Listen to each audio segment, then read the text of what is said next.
Beljakovine oziroma proteini so osnovni gradniki našega telesa, ki jih potrebujemo za rast in za normalno delovanje. Omogočajo sintezo pomembnih hormonov, obnavljanje mišičnega tkiva in so ključni za učinkovito delovanje imunskega sistema.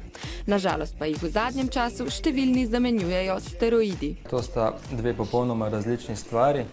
Proteini so pravzaprav del normalne sestave hrane in so dejansko prehrana, ne glede na to, v kakšni obliki jih zaužijemo, dočim steroidni hormoni so nekaj povsem drugega. Ker so beljakovine pomembne za regeneracijo mišic po treningu, so v večjih količinah potrebne pri prehrani športnikov. Pri nekje sedečem načinu življenja je, če povem podatek, 0,8 gramov na kilo telesne teže dnevno. In takšna je potreba po beljakovinah, medtem ko pri športu, pri vrhunskem oziroma intenzivnem športu lahko ta naraste za 50 do 100%. Prav zato jih številni športniki in rekreativci, poleg beljakovinsko bogatih živil, kot so ribe, perutnina in jajca, v telo vnašajo še v obliki prehranskih dodatkov.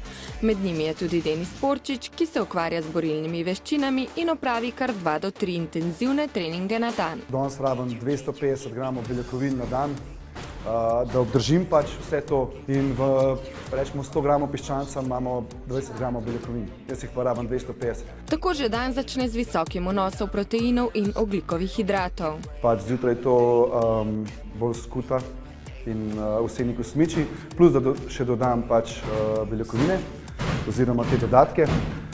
Pijem jih pa tudi seveda po vsakem treningu, pa seveda pred spanjem. Za oblikovanje postave jih uživajo tudi dekleta. Ko sem začela piti beljakovinske napitke, se mi je telo samo lepo izoblikovalo, ker je to dodatna beljakovina, ki jo mišica potrebuje, ne zato, da se napihne, ampak zato, da ostane tako, kako je in da shujša zdravo. A shujšamo seveda le, kot opozarja dr. Zorko, če pazimo na negativno energetsko bilanco. To pa pomeni, da moramo preko dneva porabiti nekaj kalorij več, kot jih zaužijemo, kar lahko dosežemo z manjšim vnosom hrane ali pa z večjo količino vadbe. Res pa je, da je nekaj dokazov, da če v obdobju hujšanja nekoliko bolj bogato jemo s proteini, mogoče nekoliko lažje dosežemo hujšanje na način, da telesno sestavo ohranimo tako, kot je. A zdrava pot do popolne postave ni lahka in hitra, kar je izkusil tudi Denis. Jaz osebno sem pač rabil 7 let do take postave, ki jo danes pač imam.